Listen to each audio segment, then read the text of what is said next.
पे मैं निरंजन कुमार आप सभी का बहुत बहुत स्वागत करता हूं। और आज के इस क्लास में हम लोग यूनिट 8 को स्टार्ट करेंगे। डीएलएड सेक्शन के ऊपर हमारा अब आखिरी पड़ाव पे तैयारी का सफ़र पहुंच चुका है और अभी तक हमारे 7 यूनिट कंप्लीट हो चुके हैं। और इन सारे क्लासेस के लिंक आपको नीचे डिस्क्रिप्शन बॉक्स में मिल जाएंगे। प्लेलिस्ट का ही लिंक दिया हुआ है, उस पर क्लिक करके आप हमारे सभी क्लासेस देख सकते हैं। अभी तक हमारे 7 यूनिट कंप्लीट हो चुके हैं। तो आज के इस क्लास में हम लोग 8वें यूनिट की ओर बढ़ेंगे और 8वां यूनिट का फर्स्ट पार्ट आज का ये क्लास होगा। तो सबसे पहले हम लोग सिलेबस को समझ लेते हैं। तो 8वें यूनिट में मुख्य रूप से एनसीएफ 2005, बीसीएफ 2008 के ऊपर फोकस किया गया है, साथ ही आईसीटी के ऊपर फोकस किया गया है। ये 2 टॉपिक इम्पोर्टेंट हैं इस 8वें यूनिट में। पहला देख लेंगे कि एनसीएफ 2005 एवं बीसीएफ 2008 के विशेष संदर्भ में विज्ञान, पर्यावरण, गणित, भाषा एवं सामाजिक विज्ञान शिक्षण शास्त्र की समझ, यानी कि जितने भी विषय हमारे स्कूल के अंदर पढ़ाए जाते हैं बच्चों को, उनकी पेडागोजी की समझ होनी चाहिए एनसीएफ 2005 और बीसीएफ 2008 के संदर्भ में। तो ये दोनों दस्तावेज आप लोगों को उपलब्ध होंगे ही। जिन लोगों ने हमसे बुक परचेज किया था उन सारे लोगों को ये दोनों दस्तावेज प्रोवाइड करवा दिए गए थे। और दूसरा हमारा जो टॉपिक है शिक्षण अधिगम में ऑडियो वीडियो मल्टीमीडिया साधनों की महत्ता तथा उपयोग। और तीसरा टॉपिक है कि सीखने की योजना एवं विद्यालय के अन्य कार्य के साथ आईसीटी का एकीकरण। आईसीटी का हम लोग किस प्रकार से उपयोग करते हैं। और जैसा कि हाई स्कूल में हम लोगों ने देखा है स्मार्ट क्लासेस की अवधारणा पे काम किया गया है, वहीं प्राथमिक स्तर पर, प्रारंभिक स्तर पर किस प्रकार से आईसीटी का उपयोग किया जा सकता है, इसके ऊपर कुछ सवाल बनेंगे। तो उन सारे सवालों को हम लोग देखेंगे। तो आइए बढ़ेंगे। सबसे पहला सवाल हमारा है एनसीएफ 2005 आधारित है। पहला है लर्निंग विदाउट बर्डन रिपोर्ट पर, बी है रचनावादी उपागम पर, सी है लर्निंग बाय डूइंग के सिद्धांत पर, एंड डी है परीक्षा की जटिल प्रक्रिया के सिद्धांत पे। तो एनसीएफ 2005 की अनुशंसाएं जो हैं वो लर्निंग विदाउट बर्डन रिपोर्ट पर आधारित है, रचनावादी उपागम पे आधारित है, लर्निंग बाय डूइंग करके सीखने पर आधारित है, लेकिन परीक्षा की जटिल प्रक्रिया के सिद्धांत पर आधारित नहीं है। परीक्षा को लचीला बनाए जाने की वकालत की गई है एनसीएफ 2005 के अंदर। तो हमारा ए, बी और सी ये 3 ऑप्शन सही हो जाएगा। तीसरा ऑप्शन यहाँ सही है। अब आइए एनसीएफ 2005 से संबंधित कुछ महत्वपूर्ण तथ्यों को समझ लेते हैं। एनसीएफ 2005 की कल्पना शिक्षा प्रणाली को आधुनिक बनाने की दृष्टि से की गई थी। एनसीएफ 2005 मुदालियर आयोग 1952 तथा कोठारी आयोग 1966 की संस्तुतियों का हवाला देता है तथा एनसीएफ 1975, 1988 एवं 2000 का पुनर्वलोकन या पुनर्निरीक्षण करता है। इसके निर्माण में सन 1993 में प्रकाशित रिपोर्ट लर्निंग विदाउट बर्डन बोझ मुक्त अधिगम, जो प्रोफेसर यशपाल की अध्यक्षता में तैयार किया गया था, तथा राष्ट्रीय शिक्षा नीति 1986 से पर्याप्त सहायता ली गई है। इन नीतियों तथा यशपाल समिति की अनुशंसाओं पर विचार करने के पश्चात एक नए संशोधित एनसीएफ 2005 की रचना की गई। यह सीखने के रचनावादी उपागम पर आधारित है। सीखने के रचनावादी उपागम पर आधारित है, कंस्ट्रक्टिविस्ट अप्रोच के ऊपर आधारित है। एनसीएफ दस्तावेज जो है उसके बारे में एक शॉर्ट यहाँ पे बताया गया संक्षिप्त में। अध्यक्ष इसके रहे प्रोफेसर यशपाल, पूर्व अध्यक्ष यूजीसी के थे। इसमें कुल 5 अध्याय, कुल 33 इकाइयाँ और कुल पृष्ठ 150 हैं। 5 इकाइयाँ इस प्रकार से हैं। अध्याय 1 में परिप्रेक्ष्य है, जिसके अंदर एनसीएफ 2005 की परिकल्पना कैसे की गई, उसका जो बैकग्राउंड रहा उसके बारे में वर्णन है। दूसरे अध्याय में सीखना और ज्ञान, इसमें कुल 9 इकाइयाँ हैं। और तीसरे अध्याय में पाठचर्या का क्षेत्र, स्कूल की अवस्थाएं और आकलन, इसमें कुल 5 इकाई है। भाषा, गणित, विज्ञान, कला, शिक्षा, आकलन और मूल्यांकन। तो इसी अध्याय को, अध्याय 3 को आप लोगों को पूरा पढ़ जाना है, क्योंकि इसी अध्याय से 8वें यूनिट का जो टॉपिक आपका है वो तैयार हो रहा है। ठीक है। चौथा अध्याय है विद्यालय एवं कक्षा का वातावरण, इसमें कुल 6 इकाई है। और 5वें अध्याय व्यवस्थागत सुधार में कुल 6 इकाई हैं। तो इस प्रकार से एनसीएफ 2005 जो दस्तावेज है उसका एक संक्षिप्त विवरण यहाँ पे प्रस्तुत कर दिया गया है, जिससे आप लोगों को समझ में आ जाएगा कि कौन सा टॉपिक इम्पोर्टेंट है एनसीएफ 2005 के अंदर पढ़ना। पूरा दस्तावेज पढ़ने की आवश्यकता नहीं है। अध्याय 3 सबसे इम्पोर्टेंट है, और चूंकि अध्याय 3 के जो टॉपिक हैं वो आपके सिलेबस में दिया गया है। आगे बढ़ेंगे, दूसरा सवाल लेंगे। एनसीएफ 2005 ने कितने मार्गदर्शक सिद्धांत बताए हैं? एनसीएफ 2005 ने मार्गदर्शक सिद्धांतों की चर्चा की है, तो ये कितने हैं? 4, 5, 6, 10। तो इसका सही ऑप्शन है 5। एनसीएफ 2005 ने 5 मार्गदर्शक सिद्धांत बताए हैं। आइए अब समझ लेते हैं कि ये 5 मार्गदर्शक सिद्धांत क्या हैं। तो पहला है ज्ञान को स्कूल के बाहरी जीवन से जोड़ना। एनसीएफ 2005 का यह मानना है कि हम जो बच्चों को सिखा रहे हैं उसे उनके दैनिक जीवन से जोड़ते हुए सिखाएं तो वो ज़्यादा अच्छे से समझ पाएंगे। दूसरा है कि पढ़ाई रटंत्र प्रणाली से मुक्त हो, यह सुनिश्चित करना। और यहाँ पे शिक्षक केंद्रित शिक्षा की अवधारणा को यहाँ पे स्थापित, जो पहले से अवधारणा थी कि शिक्षक केंद्रित अवधारणा, जिसमें शिक्षक केवल बताते थे और छात्र उसको नोट कर लेते थे, उसको बदल करके बाल केंद्रित शिक्षा की अवधारणा को स्थापित करने का प्रयास किया गया एनसीएफ 2005 के द्वारा। और इसीलिए कहा गया कि पढ़ाई को रटन प्रणाली से मुक्त करना है और बच्चों को सक्रिय रूप से गतिविधि में शामिल करना है। तीसरा है पाठ्यचर्या का इस तरह संवर्धन कि वह बच्चों की चहुमुखी विकास के अवसर मुहैया करवाएं, बजाय इसके कि वह पाठ्य पुस्तक केंद्रित बन करके रह जाए। तो यह भी कहीं ना कहीं बाल केंद्रित शिक्षण अधिगम को ही बढ़ावा देता है और उसी की वकालत करता है।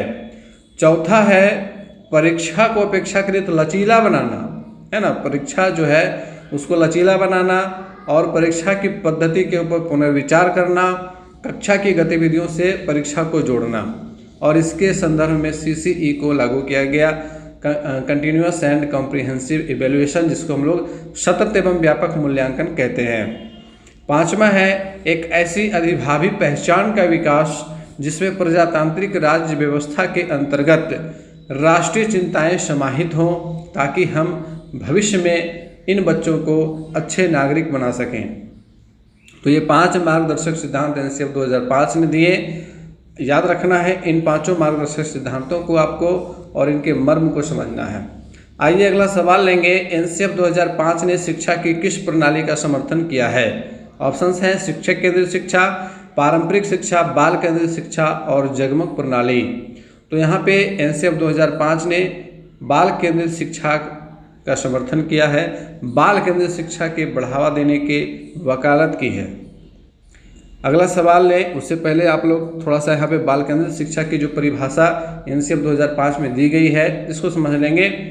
कहता है कि बाल केंद्रित शिक्षा का अर्थ है बच्चों के अनुभवों, उनके स्वरों और उनकी सक्रिय सहभागिता को प्राथमिकता देना। हम अपनी कक्षा के अंदर अधिक से अधिक गतिविधि का आयोजन करवाएं, चाहे वो किसी भी विषय से संबंधित हो, अधिक से अधिक गतिविधि का सम्मिलित करें और उन गतिविधियों में बच्चों को पार्टिसिपेट करवाएं, सक्रिय रूप से सहभागी बनाएं। हमें उनकी सक्रियता व रचनात्मक सामर्थ्य को पोषित करना है और संवर्धित करना है। उनके दुनिया से जुड़े वास्तविक तरीकों से संबंध बैठाने, दूसरों से जुड़ने की उनकी मूल अभिरुचि या अर्थ ढूंढने की जन्मजात रुचि को पोषित करना है। जीन पियाजे ने कहा था कि बच्चे नन्हे वैज्ञानिक होते हैं, नन्हे अन्वेषक होते हैं। वे बचपन से ही पर्यावरण से अंतःक्रिया करते हैं, चीज़ों को अपने तरीके से अन्वेषित करके, खोज करके सीखते हैं, समझते हैं। तो इसी के संदर्भ में इस बात को यहाँ पे एनसीएफ ने लिखा है। अगला सवाल लेंगे। एनसीएफ 2005 ने किस प्रकार के भाषा शिक्षण का समर्थन किया है? एकल मानक भाषा का, प्रत्येक राज्य में 2 भाषाएं सीखने का, बहुभाषिकता का, या फिर अंग्रेजी की अनिवार्यता का। तो भाषा के संदर्भ में एनसीएफ 2005 ने कहा है कि हमें बहुभाषिकता को बढ़ावा देना है, बहुभाषिकता पे काम करना है, और बहुभाषिकता का समर्थन किया है एनसीएफ 2005 ने। और एनसीएफ 2005 ने बहुभाषिकता को एक संसाधन के रूप में माना है, इस चीज़ को भी याद रखेंगे, इससे भी प्रश्न बनते हैं। यहाँ पे समझ लेंगे बहुभाषिकता के संदर्भ में एनसीएफ 2005 का कहना है कि भाषा शिक्षण बहुभाषिक होना चाहिए, केवल कई भाषाओं के शिक्षण के अर्थ में नहीं बल्कि रणनीति तैयार करने के लिहाज से भी, ताकि बहुभाषिक कक्षा को एक संसाधन के तौर पर प्रयोग में लाया जाए। हमें बच्चों के घर की भाषा को महत्व देना होगा, उनकी द्वारा बोली जाने वाली भाषा का सम्मान करना होगा, उनकी भाषा में उनसे बात करना होगा और धीरे धीरे उन्हें हम मानक भाषा की ओर लेकर आएंगे। तो ये बहुभाषिकता एक संसाधन के रूप में हमारे लिए होगी अगर हम शुरुआती दौर में ही बच्चे की भाषा को अवरुद्ध कर देते हैं, उनको टोकते हैं, उनको डांटते हैं कि तुम्हें घर के भाषा का इस्तेमाल स्कूल के अंदर नहीं करना है, तो वैसी स्थिति में उनके अंदर जो अभिव्यक्ति है वो दब करके रह जाएगी। अगला सवाल हमारा है, एनसीएफ 2005 के अनुसार भाषा शिक्षण के संदर्भ में क्या सही है? ऑप्शन से यहाँ पे देखेंगे ABCD 4 दिए हुए हैं। भाषा शिक्षण केवल भाषा की कक्षा तक सीमित होता है, ये तो सही नहीं है। भाषा शिक्षण केवल भाषा की कक्षा तक सीमित नहीं है, अन्य विषयों की कक्षा में भी हम जिस भाषा का उपयोग करते हैं वे भी कहीं ना कहीं भाषा शिक्षण से जुड़ा हुआ है। विज्ञान, सामाजिक विज्ञान या गणित की कक्षाएं भी एक तरह से भाषा की ही कक्षा होती हैं। जी हाँ, बिल्कुल सही है ये बात, भी जो कथन है वो सही है भाषा शिक्षण के संदर्भ में, क्योंकि हम विज्ञान पढ़ा रहे हैं और उस दौरान अगर हम अंग्रेजी का प्रयोग कर रहे हैं तो बच्चे में अंग्रेजी भाषा का विकास ज़्यादा होगा।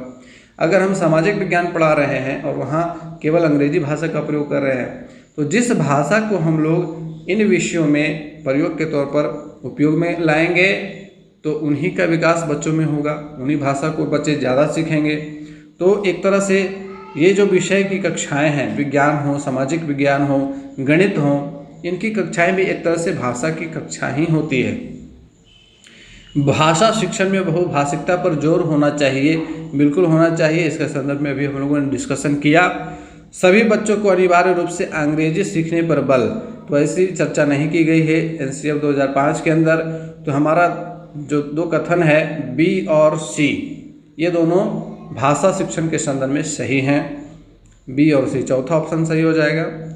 यदि आप हमारे इन सारे ऑब्जेक्टिव प्रश्नों को महत्वपूर्ण तथ्यों के साथ प्राप्त करना चाहते हैं तो आप हमारे स्क्रीन पे दिखाए गए व्हाट्सएप नंबर पे संपर्क कर सकते हैं।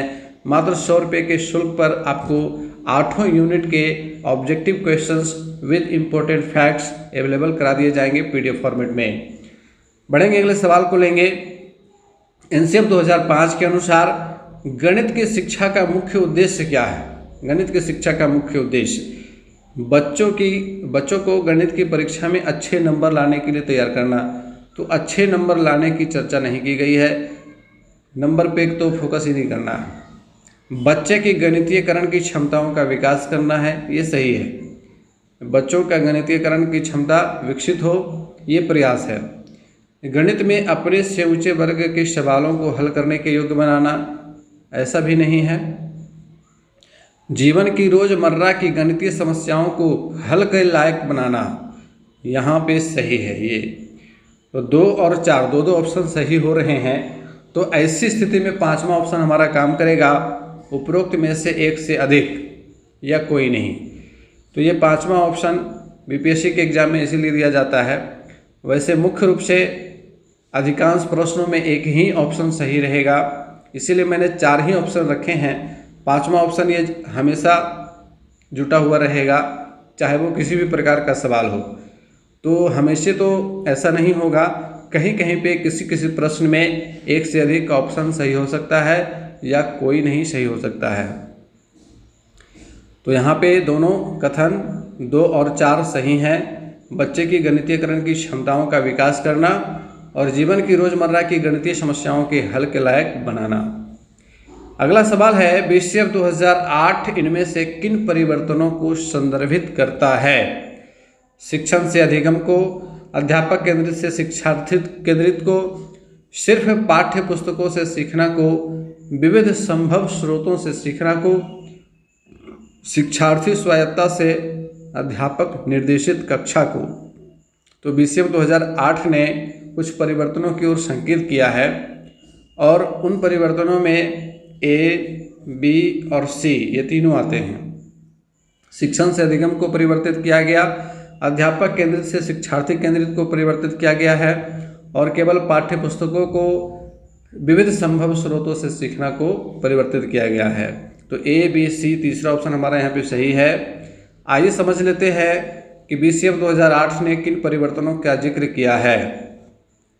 तो यहाँ पे आप जैसा कि देख पा रहे हैं, प्रमुख परिवर्तन से को ये BCF 2008 के दस्तावेज में दिया हुआ है। शिक्षण से अधिगम को परिवर्तित किया गया है, अध्यापक केंद्रित को शिक्षार्थी केंद्रित से, शिक्षक ज्ञान प्रदाता इसको शिक्षार्थी सीखने की प्रक्रिया में सक्रिय भागीदार से परिवर्तित किया गया है। पहले जब अध्यापक केंद्रित कक्षा की अवधारणा थी तो शिक्षक को ज्ञान प्रदाता के रूप में जाना जाता था, ज्ञान के भरे हुए जग के रूप में जाना जाता था, और बच्चों को खाली मग के रूप में जाना जाता था, और शिक्षक जो है अपने ज्ञान को बच्चे के खाली मस्तिष्क में डाल रहे होते थे। तो इस अवधारणा को बदल करके शिक्षार्थी सीखने की प्रक्रिया में सक्रिय भागीदार के रूप में, एक मार्गदर्शक के रूप में, एक सुगमकर्ता के रूप में शिक्षक को स्थापित करने का काम किया गया। पाठ्यचर्या का स्थिर ढांचा पहले था, इसको परिवर्तित करके लचीली पद्धतियां और पाठ्यचर्या, मतलब परिस्थिति के अनुसार आप पाठ्यचर्या में बदलाव कर सकते हैं। और अगला है अध्यापक निर्देश देता है, यहाँ पे इसको बदल दिया गया कि शिक्षार्थी स्वायत्त और स्वतंत्र है, मतलब शिक्षार्थी खुद से निर्णय ले सकते हैं। सिर्फ पाठ्य पुस्तकों से सीखना को विविध संभव स्रोतों से सीखना को, वर्ग कक्ष के अंदर सीखना, इसको समाज और प्रकृति के व्यापकतर संदर्भ में सीखना, इससे परिवर्तित किया गया है। सुनने और पढ़ने के जरिए सीखना को करने के जरिए सीखना, लर्निंग बाय डूइंग। चंद सावधिक परीक्षाओं के जरिए मूल्यांकन, पहले अर्धवार्षिक परीक्षाएं और वार्षिक परीक्षाओं के आधार पर मूल्यांकन होता था, अब सतत और समग्र मूल्यांकन लाया गया है ना, सतत एवं व्यापक मूल्यांकन लाया गया। तो ये परिवर्तन देखने को मिलता है। BCF 2008 इसको संदर्भित करता है, इसे याद रखेंगे। अब लेंगे अगला सवाल हम लोग। उससे पहले यदि आपको हमारे क्लासेस पसंद आ रहे हैं तो लाइक कर देंगे, अपने अधिक से अधिक साथियों तक क्लास को शेयर कर देंगे ताकि उनको भी इन क्लासेस के बेनिफिट मिल सकें, और चैनल पे नए हैं तो सब्सक्राइब कर लेंगे, आगे की तैयारी के लिए भी आपको नोटिफिकेशन मिलते रहेगी।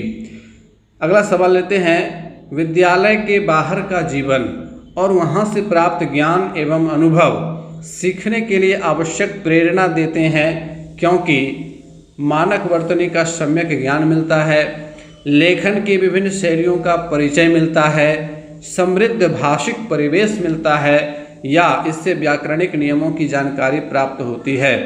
तो विद्यालय के बाहर का जीवन जो है वो समृद्ध भाषिक परिवेश देता है, क्योंकि विद्यालय के बाहर विविध पृष्ठभूमि के लोगों से हमारी मुलाकात होती है, बच्चों की अंतःक्रिया होती है, और उस संदर्भ में बच्चों को व्यापक या कहें कि समृद्ध भाषिक परिवेश मिलता है, जहाँ से वो विभिन्न चीज़ों को सीखते हैं, समझते हैं, तौर तरीका जानते हैं।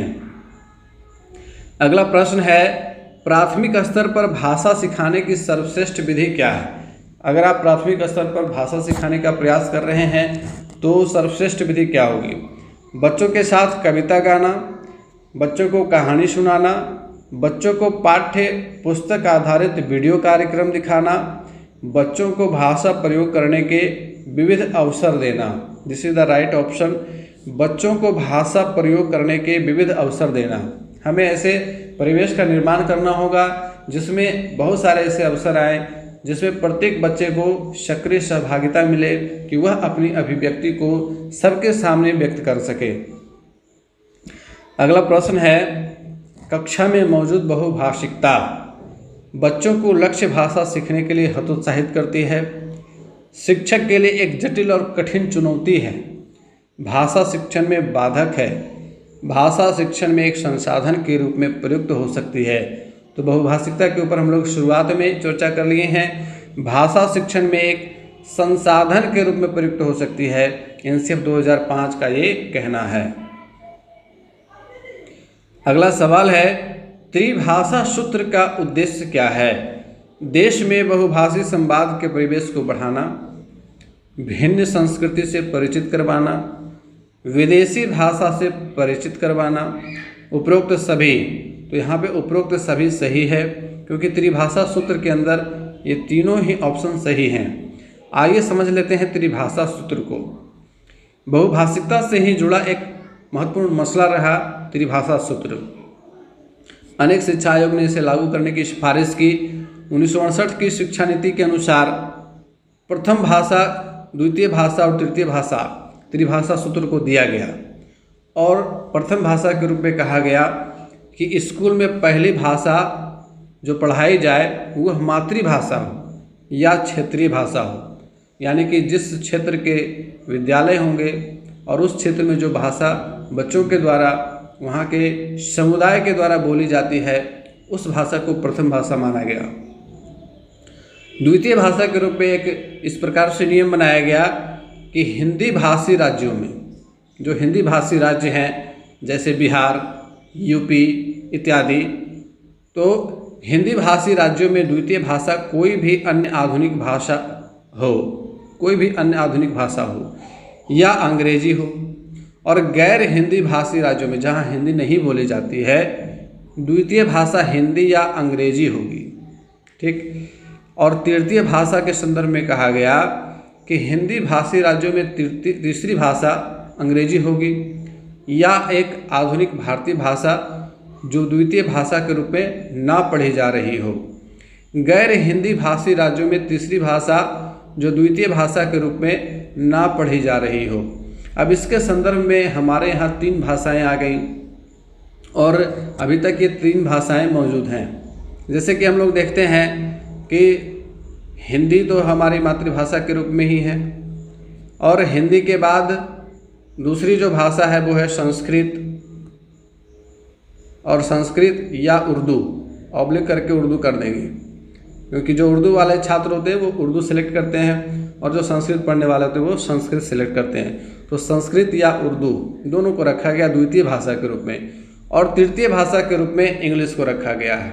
इस चीज़ को ध्यान में रखेंगे कि हमारे बिहार में इंग्लिश थर्ड लैंग्वेज के रूप में है, ना कि सेकेंड लैंग्वेज के रूप में है, और यही कारण है कि मैट्रिक की परीक्षा में इंग्लिश को केवल कंपलसरी विषय बना दिया गया है। उसमें जो मार्क्स आते हैं उसको ऐड नहीं किया जाता है। तो ये तृतीय भाषा सूत्र के अंतर्गत ये सारी चीज़ें हैं। राष्ट्रीय शिक्षा नीति 2020 ये भी प्राथमिक कक्षाओं में मातृभाषा में शिक्षण का समर्थन करती है, और राष्ट्रीय शिक्षा नीति 2020 ने तो यहाँ तक कहा है कि प्राथमिक स्तर की जो पाठ्य पुस्तकें होंगी वो वहाँ की क्षेत्रीय भाषा के रूप में ही उसको प्रिंट भी करवाया जाएगा। अब देखिए आगे क्या होता है। अगला सवाल है, बहुभाषिक कक्षा से तात्पर्य क्या है? जिस कक्षा में कम से कम 2 भाषाओं में पाठ्य पुस्तक उपलब्ध हो, जिस कक्षा में प्रत्येक बच्चे के घर की बोली को सम्मान दिया जाता हो, जहां बहुत सी भाषाओं का अध्यापन किया जाता है, जिस कक्षा के शिक्षक 2 या 2 से अधिक भाषाएं पढ़ लिख सकते हों। इसमें सही ऑप्शन हमारा दूसरा है, जिस कक्षा में प्रत्येक बच्चे के घर की बोली को सम्मान दिया जाता हो। अगर हम बच्चों के घर की बोली को सम्मान दे रहे हैं, और चूंकि हम लोग जानते हैं कि हमारे एक वर्ग के अंदर जो बच्चे आ रहे हैं वो अलग अलग पृष्ठभूमि से आ रहे हैं, तो उनकी अपनी बोली होगी, और जब हम उनकी बोली को सम्मान दे रहे हैं तो वह बहुभाषिक कक्षा का एक संदर्भ है। अगला प्रश्न लेंगे, निम्न में से क्या गणित की प्रकृति है? अब गणित से संबंधित सवाल देखने को मिलेंगे। यह अलंकारिक है, यह तार्किक है, यह कठिन है, यह सामान्य लोगों के लिए नहीं है। तो इसका सही ऑप्शन होगा यह तार्किक है। गणित एक तार्किक विषय है और यह एक इसकी प्रकृति है। अगला प्रश्न लेंगे, प्राथमिक स्तर पर गणित की अच्छी पाठ्य पुस्तक के लिए निम्न में से कौन सी विशेषता महत्वपूर्ण है? उसमें अवधारणाओं का परिचय संदर्भों के द्वारा दिया जाना चाहिए। उसमें केवल बहुत से अभ्यास होने चाहिए जिससे कि यथातथ्य अभ्यास किया जा सके।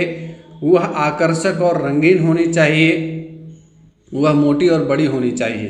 तो देखिए, प्राथमिक स्तर पर बच्चे जो हैं वो गणित की पुस्तकों की ओर तभी आकर्षित होंगे जब उनकी पुस्तकें आकर्षक हों, है ना, और उसमें ज़्यादा से ज़्यादा चित्र हों। और इसीलिए आप देखेंगे कि प्राथमिक स्तर पर जो गणित की पाठ्य पुस्तकें हैं उसमें बहुत ज़्यादा चित्र के द्वारा चीज़ों को समझाया गया है उसको आकर्षक और रंगीन बनाने का प्रयास किया गया है। तो तीसरा ऑप्शन यहाँ पे इस संदर्भ में सही है। अगला प्रश्न लेंगे, राष्ट्रीय पाठचर्या की रूपरेखा 2005 किसके ऊपर बल देती है? गणित चयनित शिक्षार्थियों को पढ़ाया जाएगा, यानी कि एक इंटरव्यू कर लिया जाए और जो बच्चे उस लायक हैं उनको सेलेक्ट करके गणित पढ़ाया जाए, तो ये बिल्कुल गलत कथन है। गणित में सफलता प्रत्येक बच्चे के लिए आवश्यक है। जी हाँ, ये बिल्कुल सही कथन है और एनसीएफ 2005 इस पर बल देती है कि गणित में सफलता सभी बच्चे के लिए ज़रूरी है। और एफएलएन का जो ट्रेनिंग हुआ हम लोगों का, उसमें आप लोगों ने देखा ही कि बुनियादी साक्षरता और संख्या ज्ञान पे बहुत ज़्यादा जोर दिया गया है। शिक्षार्थियों की तार्किक गणितीय योग्यता के पहले उनकी परीक्षा होनी चाहिए, ये बिल्कुल गलत है। निम्न उपलब्धिकर्ताओं के लिए गणित पाठचर्या अलग होगी, ऐसा भी नहीं होना है। चलिए अगला प्रश्न लेंगे, राष्ट्रीय पाठचर्या की रूपरेखा 2005 मानता है कि गणित में सोचने एवं तर्क का एक निश्चित तरीका है। नीचे दिए गए कथनों में से वह कथन चुनिए जो उपरोक्त सिद्धांत का पालन नहीं करता है। इस चीज़ पे ध्यान देना है कि नहीं करता है। उसे पढ़ाने की विधि, तो पढ़ाने की विधि तो सही है। आंकिक प्रश्नों का हल करने के लिए विद्यार्थियों को निर्धारित सूत्र बताना, तो निर्धारित सूत्र बताने की वकालत नहीं करता है एनसीएफ 2005, तो यही हमारा सही ऑप्शन होगा दूसरा। चलिए दूसरा ऑप्शन सही है। अगला प्रश्न लें उससे पहले अगर आपको हमारे क्लासेस अच्छे लग रहे हैं तो लाइक कर देंगे, अपने अधिक से अधिक साथियों तक शेयर कर देंगे ताकि ये सारा वीडियो जो है उन तक पहुंच सके, और चैनल पर नए हैं तो सब्सक्राइब कर लेंगे। अगला सवाल है, एनसीएफ 2005 मानता है कि गणित में चिंतन और तर्कना का एक तरीका शामिल होता है। इस दृष्टिकोण को किसके द्वारा प्राप्त किया जा सकता है? विद्यार्थियों को विशेष कोचिंग दे करके? नहीं। खोजबीन उपागम का प्रयोग करना, संकल्पनाओं को वास्तविक जीवन से जोड़ना, ये तो बिल्कुल सही हो गया। जैसे ही हम संकल्पनाओं को वास्तविक जीवन से जोड़ेंगे तो इससे बेहतर कुछ हो ही नहीं सकता। विद्यार्थियों को चर्चाओं में शामिल करना, बिल्कुल दूसरा ऑप्शन ही सही है हमारा। और अगला सवाल लेंगे, एनसीएफ 2005 के अनुसार गणित की शिक्षा का मुख्य उद्देश्य बच्चे की गणितीयकरण की क्षमताओं का विकास करना है। स्कूली गणित का सीमित लक्ष्य है लाभप्रद क्षमताओं का विकास। यहाँ गणितीयकरण बच्चे की किन क्षमताओं का विकास करने की ओर संकेत करता है? पहला है पूर्व धारणाओं को उनके तार्किक निष्कर्ष का अनुशीलन करने और अमूर्तन का प्रचलन करने के लिए गणितीय रूप से चिंतन और तर्क के बच्चे के संसाधनों का विकास करने में। दूसरा है वर्गमूल और घनमूल निकालने सहित सभी संख्या संक्रियाओं के प्रभावी निष्पादन की। तीसरा स्वतंत्र रूप से ज्यामितीय प्रमेयों का निरूपण। और चौथा शब्द समस्याओं को रेखीय समीकरण में अनुदित करने की। तो यहाँ पे ये तीनों ऑप्शन जो है वो सीमित हैं, मुख्य जो पहला ऑप्शन वाला है वो ज़्यादा है। पूर्व धारणाओं को उनके तार्किक निष्कर्ष का अनुशीलन करने और अमूर्तन का प्रचलन करने के लिए गणितीय रूप से चिंतन और तर्क के बच्चे के संसाधन का विकास करने के रूप में होना चाहिए। अगला प्रश्न लेंगे, बिहार पाठचर्या की रूपरेखा 2008 के अनुसार गणित की पाठचर्या होनी चाहिए। गणित को बिना बोझ बनाए आनंदमयी शिक्षा को बढ़ावा दे। बिल्कुल विद्यार्थियों को गणित में अच्छे नंबर लाने में सहायता करे।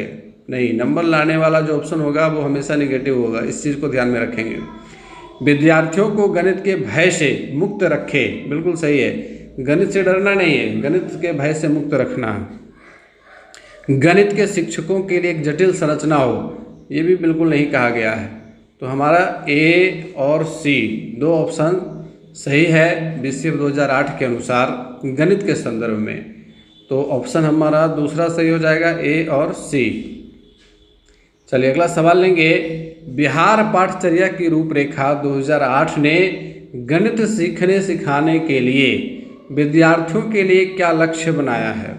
गणित के प्रयोग एवं महत्व को समझना, बिल्कुल सही है। गणितीय आधार पर तर्क करना सीखना, ये भी सही है। गणित की चर्चा एवं गणना से भयभीत होना, गणित से डरना नहीं है, ये गलत है।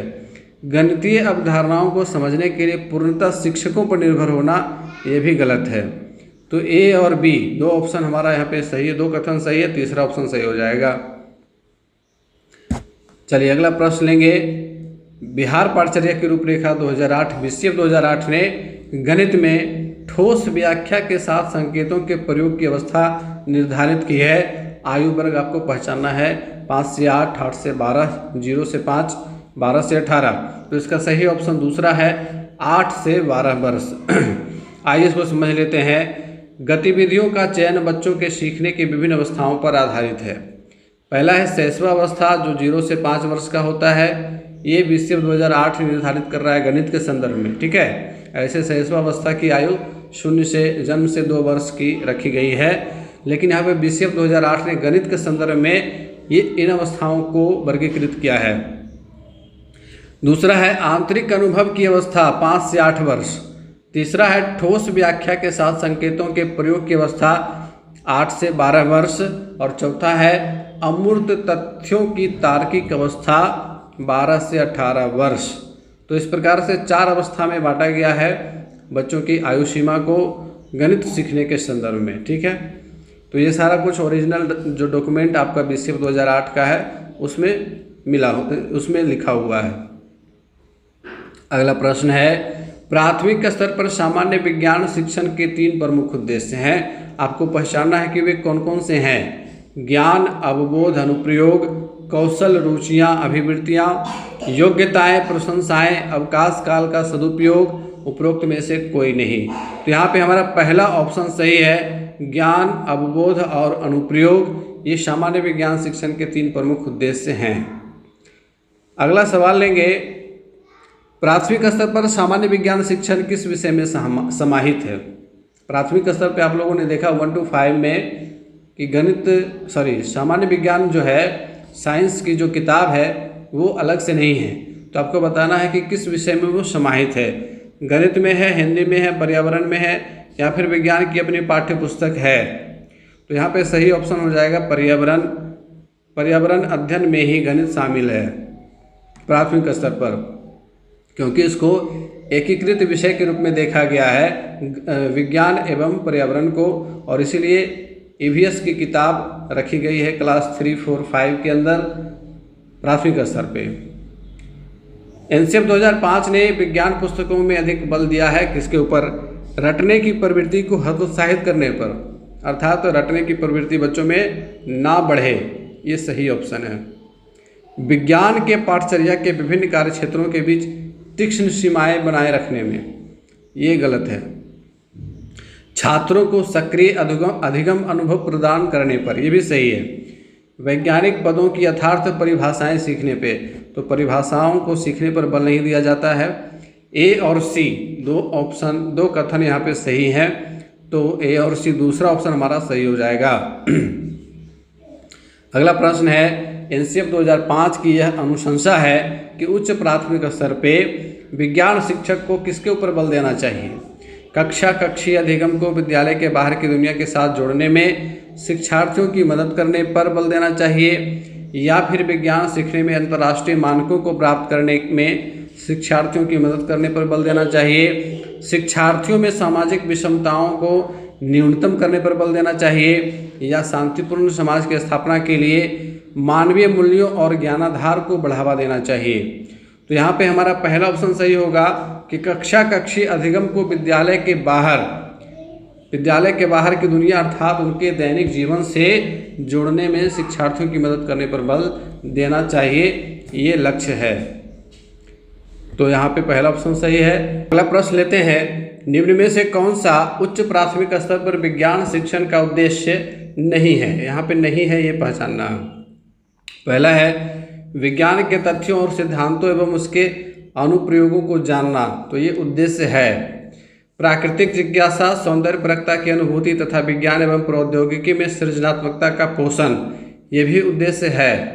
विज्ञान की प्रक्रियाओं और विषय वस्तुओं को याद करके उपलब्ध ज्ञान प्राप्त करना, यानी कि याद करके उपलब्ध ज्ञान प्राप्त करना ये नहीं है, आपको खुद से रिसर्च करना होगा, अन्वेषण कीजिए तो वो ज़्यादा बेटर है, उसके ऊपर बल दिया जाता है, वही उद्देश्य है। याद करके उपलब्ध ज्ञान को प्राप्त कर लेना ये उद्देश्य नहीं है। तो तीसरा ऑप्शन हमारा सही हो जाएगा। बढ़ेंगे अगले सवाल की ओर। निम्न में से कौन सा उच्च प्राथमिक स्तर पर विज्ञान शिक्षण का मुख्य उद्देश्य है? महत्वपूर्ण सूत्र तथा तथ्य सीखना। जितने भी सूत्र हैं सबको याद कर लीजिए। क्या ये उद्देश्य है? नहीं। अध्याय के अंत में दिए गए अभ्यासों को हल करने में निपुणता विकसित करना। एक अध्याय समाप्त हो गया, जितना भी अभ्यास दिया हुआ है सबको हल कर लो, ये भी नहीं है। तार्किक चिंतन को बढ़ावा देना, ये सही कथन है, ये सही उद्देश्य है कि बच्चों में तार्किक चिंतन होना चाहिए, वे किसी भी विषय के ऊपर, किसी भी कॉन्सेप्ट के ऊपर तर्क कर सकें, ये उनमें गुण आना चाहिए। तो तीसरा ऑप्शन हमारे पे सही हो जाएगा। विज्ञान शिक्षण का ये उद्देश्य है, उच्च प्राथमिक स्तर पर तार्किक चिंतन को बढ़ावा देना। लेते हैं, समाज विज्ञान का शिक्षण इन विषयों पर केंद्रित होना चाहिए। अवधारणा निर्माण, ज्ञान, कौशल तथा क्षमता, मूल्य बोध।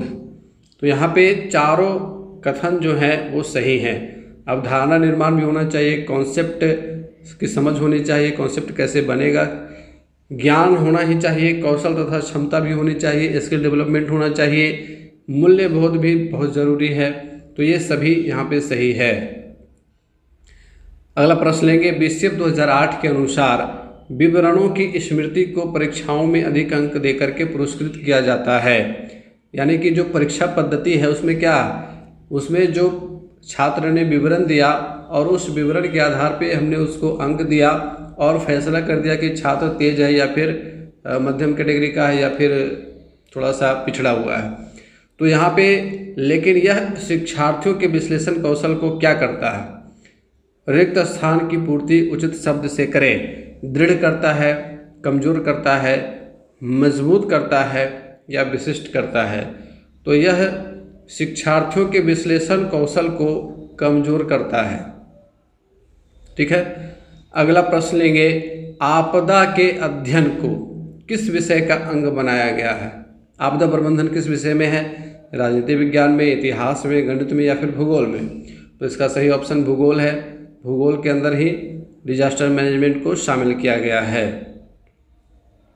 प्राथमिक स्तर पर सामाजिक विज्ञान की पाठ्य पुस्तक कौन सी है? पर्यावरण और हम और हमारी दुनिया, कोपल किशले पुस्तक का नाम दिया हुआ है। आपको बताना है कि प्राथमिक स्तर पर सामाजिक विज्ञान की पुस्तक का नाम क्या है। तो इसका है पर्यावरण और हम।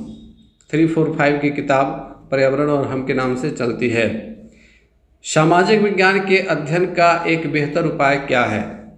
क्षेत्र भ्रमण, केवल मानक पुस्तकों का अध्ययन, तथ्यों का संस्मरण, केवल कक्षा आधारित शिक्षण। तो देखिए, सामाजिक विज्ञान के अध्ययन का एक बेहतर उपाय क्षेत्र भ्रमण है और फील्ड ट्रिप एक बहुत ही अच्छे उपागम के रूप में जाना जाता है सामाजिक विज्ञान शिक्षण के अंतर्गत। अगला प्रश्न है, उससे पहले यदि आपको हमारे क्लासेस अच्छे लग रहे हैं लाइक कर देंगे, अपने अधिक से अधिक साथियों तक शेयर कर देंगे, ताकि यदि अभी तक उन लोगों ने क्लास को नहीं देखा है तो वॉच कर लेंगे और चैनल पे नए हैं तो सब्सक्राइब जरूर कर लेंगे, ताकि आने वाले आगे की क्लासेस भी आपको देखने को मिल सकें। अगला प्रश्न है, प्राथमिक स्तर पर विज्ञान व सामाजिक विज्ञान को एक ही विषय पर्यावरण अध्ययन के तहत पढ़ाया जाता है।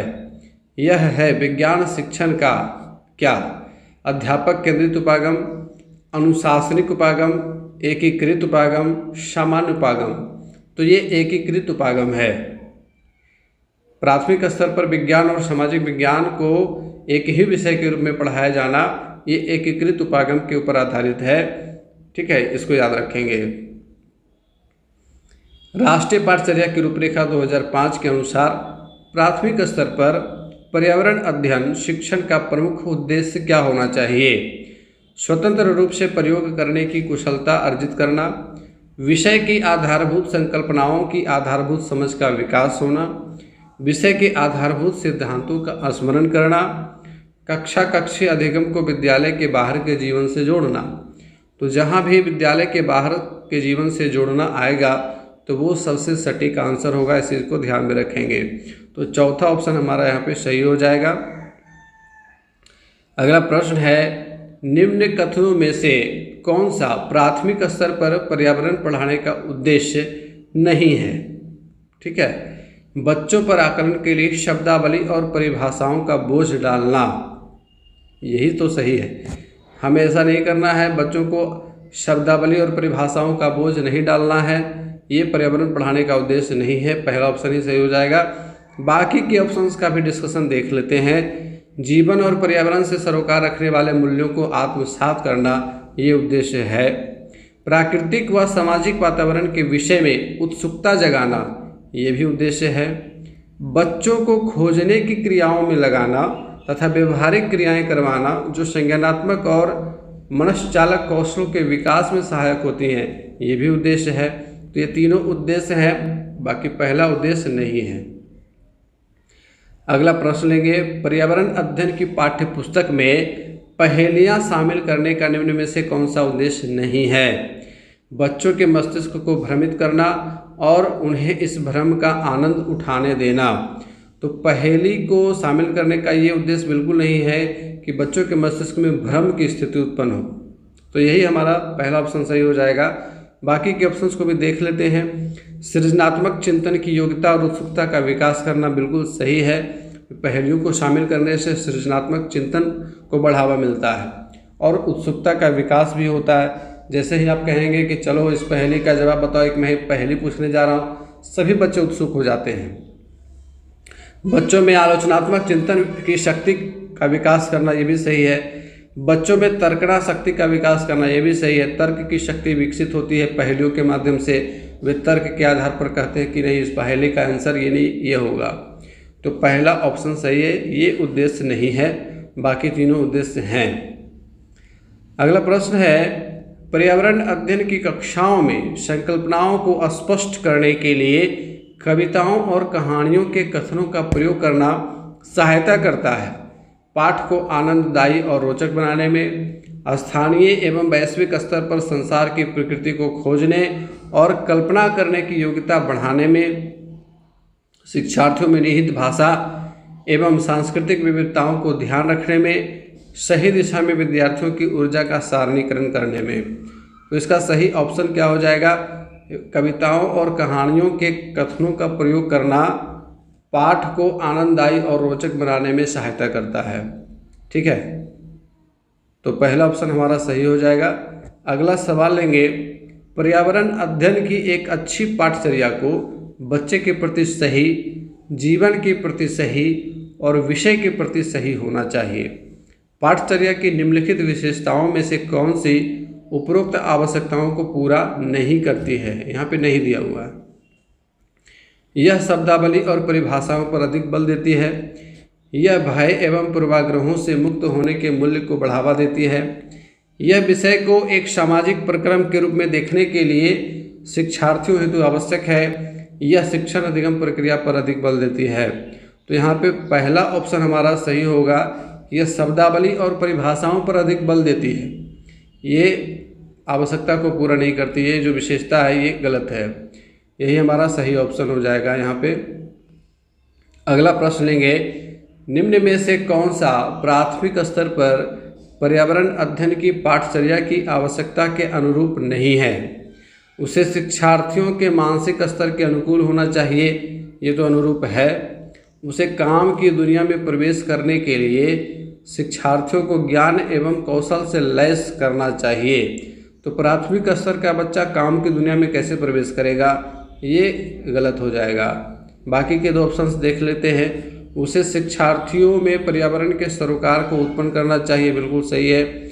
उसे शिक्षार्थियों को उन पद्धतियों और प्रक्रियाओं को अर्जित करने में शामिल रखना चाहिए जो नए ज्ञान को उत्पन्न करने में आगे ले जाएंगे, तो ये भी सही है।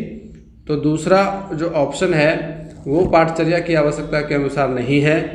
काम की दुनिया में प्रवेश के लिए ये तो माध्यमिक या उच्चतर माध्यमिक स्तर पे होना चाहिए। तो दूसरा ऑप्शन हम यहाँ पे सही हो जाएगा। अगला प्रश्न है, एनसीईआरटी की पाठ्य पुस्तकों में पर्यावरण अध्ययन को उच्च प्राथमिकता और स्थान दिया गया है, क्यों?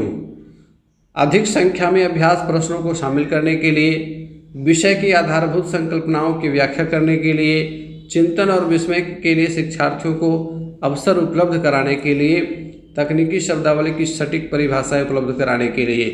तो इसमें सही ऑप्शन हो जाएगा तीसरा, चिंतन और विस्मय के लिए शिक्षार्थियों को अवसर उपलब्ध कराने के लिए प्राथमिकता दी गई है, ताकि बच्चों में चिंतन की भावना का विकास हो सके।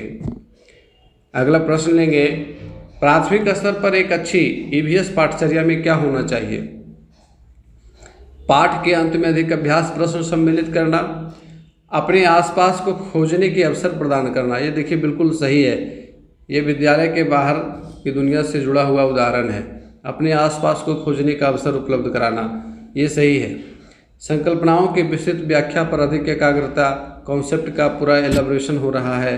पाठों की यथार्थ की परिभाषा पर अधिक बल नहीं, दूसरा ऑप्शन सही है। अगला प्रश्न लें उससे पहले यदि आपको हमारे क्लासेस अच्छे लग रहे हैं तो लाइक कर देंगे, चैनल पर नए हैं तो सब्सक्राइब कर लेंगे, अपने अधिक से अधिक साथियों तक इस क्लास को शेयर कर देंगे ताकि वे भी इसका बेनिफिट उठा सकें। अगला प्रश्न है, एक शिक्षिका अपनी कक्षा 5 में पर्यावरण अध्ययन की कक्षा में अक्सर गहन जांच पड़ताल वाले और कल्पनापरक प्रश्न पूछती है। उसके द्वारा इस प्रकार करने का उद्देश्य किस चीज़ में सुधार करना है?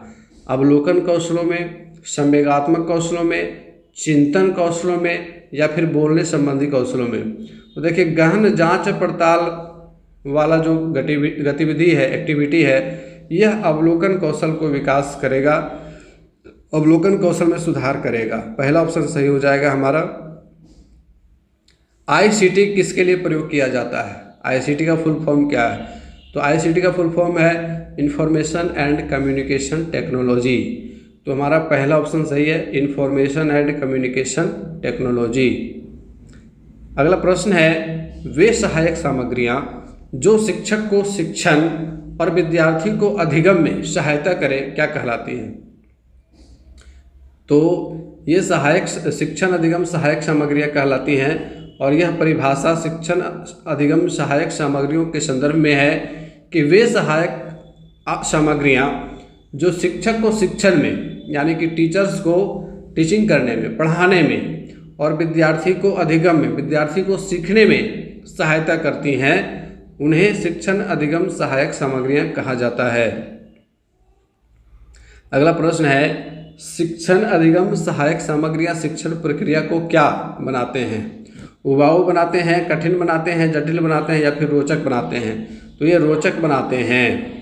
जब हम टीचिंग करने के दौरान शिक्षण अधिगम सहायक सामग्रियों का, TLMs का यूज करते हैं, तो वे शिक्षण की प्रक्रिया को रोचक बनाते हैं। बच्चे उसमें ज़्यादा रुचि लेते हैं, रुचिकर वो हो जाता है बच्चों के लिए। तो रुचिकर, रुचिपूर्ण, रोचक, ये सारा ऑप्शन सही हो जाएगा इसके अंदर। अगला प्रश्न है कि शिक्षण अधिगम सहायक सामग्रियों श्रव्य दृश्य सामग्री के उपयोग हेतु किस आयोग ने अनुशंसा की?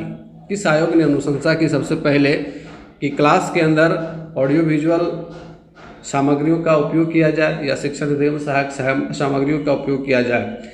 राधा कृष्णन आयोग, खेर समिति, राष्ट्रीय शिक्षा आयोग जिसे कोठारी आयोग भी कहते हैं, या जस्टिस वर्मा आयोग?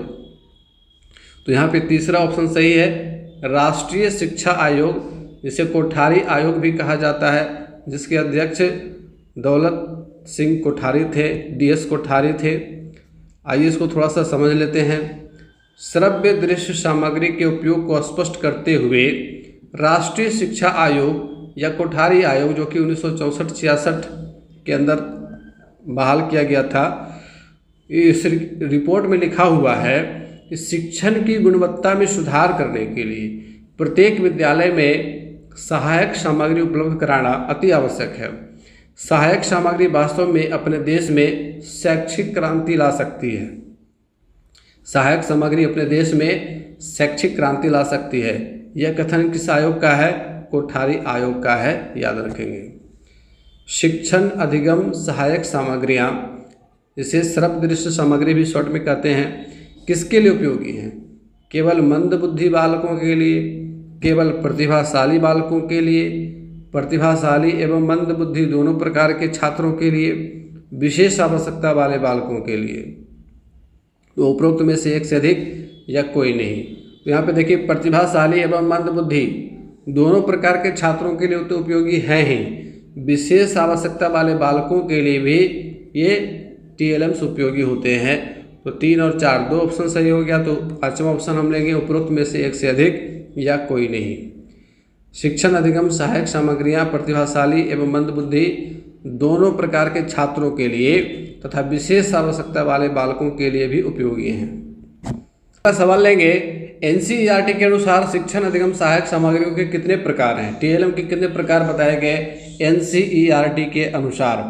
तो देखिए इसके ऊपर हमारा पूरा डिटेल क्लास आया हुआ है। TLM के ऊपर शिक्षण सहायक सामग्रियों के ऊपर डिटेल क्लास आया हुआ है team Summerhill seated classes YouTube channel पे, और इसका लिंक मैं आपको नीचे डिस्क्रिप्शन बॉक्स में दे दूंगा। आप इस क्लास को देख लेंगे। पूरे लगभग 1 घंटे का क्लास है जिसमें विभिन्न प्रकार के शिक्षण अधिगम सामग्रियों की चर्चा की गई है, विभिन्न प्रकार के परिभाषाओं की चर्चा की गई है, शिक्षण अधिगम सामग्रियों के विभिन्न प्रकार के प्रकारों की चर्चा की गई है। तो पूरा कंप्लीट पैकेज आपको वहाँ पे मिल जाएगा। यहाँ पे बताना है कि NCERT के अनुसार तो NCERT ने 6 प्रकार में बांटा है टोटल शिक्षण अधिगम सामग्रियों को। आइए समझ लेते हैं कि वे कौन कौन से हैं। पहला है ग्राफिक्स सामग्री। ग्राफिक्स सामग्री के अंतर्गत चित्र, कार्टून, कॉमिक्स आदि को रखा गया है जो ग्राफिक्स के रूप में मौजूद होते हैं। आप लोगों ने देखा होगा बहुत सारे कार्टून्स, बहुत सारे कॉमिक्स जो ग्राफिक चित्र के आधार पे होते हैं, उसमें कुछ लिखा हुआ भी रहता है। दूसरा है डिस्प्ले सामग्री या प्रदर्शन सामग्री, जिसके ऊपर हम चीज़ों को लिख करके प्रदर्शित करते हैं। जैसे ब्लैक बोर्ड हमारा है, यह भी एक डिस्प्ले सामग्री है। ठीक है, बुलेटिन बोर्ड है, फ्लैनल बोर्ड है। बुलेटिन बोर्ड के ऊपर विभिन्न प्रकार की सूचनाओं को प्रकाशित किया जाता है विद्यालय में। फ्लैनल बोर्ड पर आप कक्षा के अंदर विभिन्न प्रकार की चीज़ों को समझा सकते हैं बच्चों को चित्र के द्वारा, जिसके ऊपर चित्र चिपका करके बताया जाता है। तीसरा है त्रिआयामी सामग्री, जिसको 3D मटेरियल्स कहते हैं। इसके अंतर्गत जो वास्तविक पदार्थ हैं, अगर कुछ संभव हो वास्तविक पदार्थ को बच्चों को ले करके दिखाना, तो वास्तविक पदार्थ को आप ले जा करके दिखा सकते हैं। और अगर वास्तविक पदार्थ नहीं है तो उसका मॉडल हो सकता है। जैसे पृथ्वी का मॉडल क्या है? ग्लोब है। हम पृथ्वी को तो ले जा करके दिखा नहीं सकते हैं, हम उसका एक नमूना लेते हैं ग्लोब, और ग्लोब को दिखा सकते हैं। अगर हमको हाथी दिखाना हो बच्चों को तो क्या हम हाथी लेके जाएंगे स्कूल में? हाथी का एक मॉडल ले लेंगे, उसकी 3D आकृति ले लेंगे, है ना, वो प्लास्टिक का बना हो, मिट्टी का बना हो, रबड़ का बना हो सकता है, और उसे हम बच्चों को दिखा सकते हैं। तो ये जो चीज़ें 3D आकृतियाँ हैं वो 3D सामग्री के अंतर्गत आएंगी। चौथा प्रकार है श्रव्य सामग्री, जिसको केवल सुना जा सकता है। जैसे रेडियो पर जो भी कार्यक्रम प्रसारित होंगे हम उनको केवल सुन सकते हैं। टेप रिकॉर्डर पर जो भी चलेगा केवल हम उसको सुन सकते हैं। ग्रामोफोन, लिंगुआफोन इत्यादि कुछ ऐसी सामग्रियां हैं जो श्रव्य सामग्री के अंतर्गत आती हैं। इसके अलावा 5वां है प्रक्षेपी सामग्री। प्रक्षेपी सामग्री के अंतर्गत वे सामग्री आती हैं जिसको प्रक्षेपण विधि से दिखाया जाता है। इसमें स्लाइड, फिल्म स्ट्रिप, पारदर्शिकाएँ इत्यादि आती हैं। और छठा है प्रक्रिया सामग्री। प्रक्रिया सामग्री के अंतर्गत अभिनय, वृत्तचित्र, क्षेत्र भ्रमण इत्यादि हैं जो मुख्य रूप से बच्चों को प्रत्यक्ष अनुभव देते हैं, वो प्रक्रिया सामग्री के अंतर्गत आते हैं। तो इस प्रकार से 6 कैटेगरी बताया गया NCERT के द्वारा, इसे याद रखेंगे। अगला प्रश्न है शिक्षण अधिगम सहायक सामग्रियों की सापेक्षिक प्रभावशीलता का सिद्धांत किसने दिया? तो इसका सही ऑप्शन है तीसरा, एडगर डेल। एडगर डेल ने शिक्षण अधिगम सहायक सामग्रियों की सापेक्षिक प्रभावशीलता का सिद्धांत दिया, और इनका कोन ऑफ एक्सपीरियंस बहुत ज़्यादा प्रचलित है। एडगर डेल, इनका जन्म 27 अप्रैल 1900 ईस्वी को हुआ था, मृत्यु 8 मार्च 1985 को हो गई थी। एक अमेरिकी शिक्षाविद थे। उन्होंने शिक्षण अधिगम सहायक सामग्रियों की सापेक्षिक प्रभावशीलता का सिद्धांत दिया। एडगर डेल ने अपने सिद्धांत को एक शंकु के रूप में प्रस्तुत किया, जिसे एडगर डेल का अनुभव शंकु कहा जाता है, कोन ऑफ एक्सपीरियंस के नाम से जाना जाता है, या अधिगम पिरामिड, लर्निंग पिरामिड भी इसको कहते हैं। आइए थोड़ा सा समझ लेते हैं कोन ऑफ लर्निंग को। और ये इस प्रकार से एक शंकु के रूप में रहेगा। यहाँ पे आपको देखने से लग रहा हो कि ये त्रिभुज है, बल्कि इसे एक शंकु के रूप में रखा गया है। ठीक है, तो ये ग्राफिक इमेज है इसलिए ऐसा लग रहा है थोड़ा सा। और इसमें जो है ऊपर से नीचे की क्रम में प्रभावशीलता इसकी बढ़ती है। सबसे ऊपर जो देखेंगे आप सबसे ऊपर है रीडिंग। पढ़ करके हम लोग 10% सीख सकते हैं।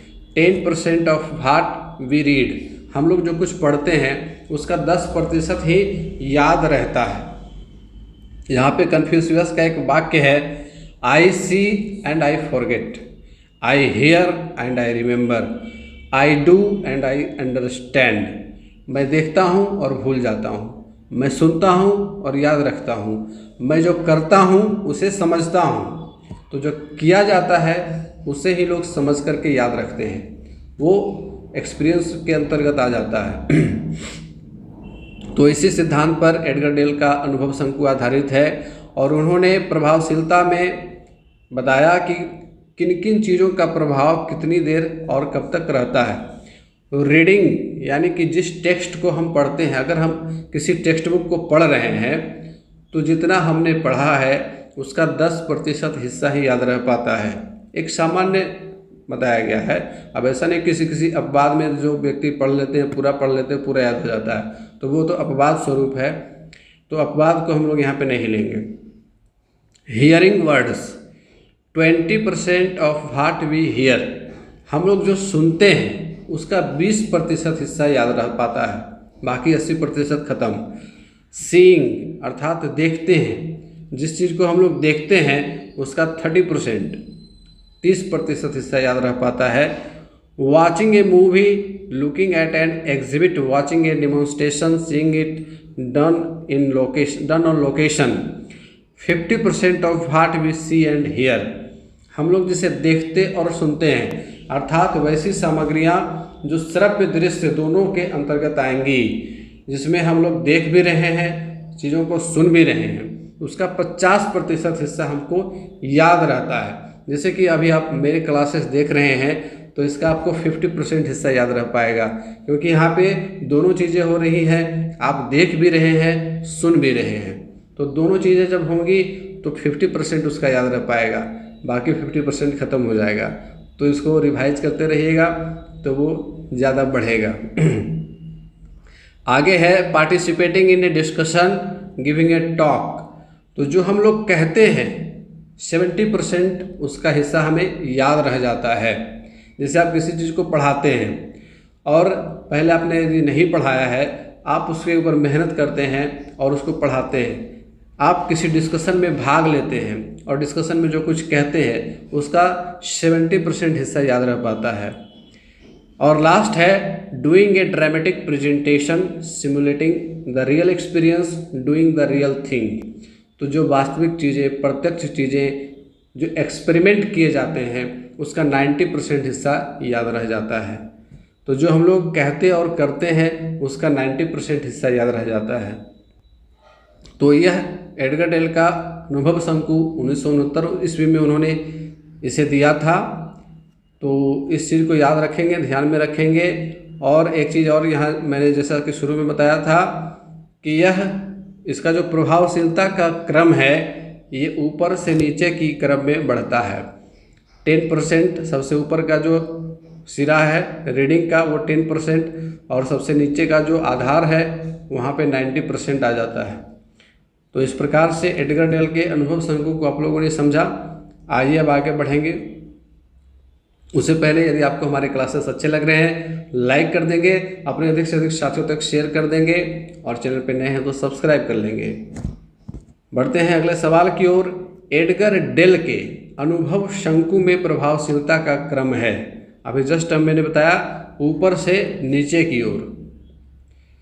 अगला प्रश्न लेंगे, निम्न में से कौन एक श्रव्य सामग्री नहीं है? समग्र श्रव्य सामग्री का मतलब ऑडियो एड्स, यानी कि जिसमें हम केवल सुन सकते हैं। लिंग्वाफोन है। एपिडायस्कोप ये नहीं है, एपिडायस्कोप ये प्रक्षेपी सामग्री के अंतर्गत आती है। ग्रामोफोन और रेडियो ये दोनों भी श्रव्य सामग्री हैं, लेकिन एपिडायस्कोप समग्र श्रव्य सामग्री नहीं है। अगला प्रश्न लेंगे, निम्न में से कौन एक दृश्य सामग्री है? विजुअल एड्स कौन है?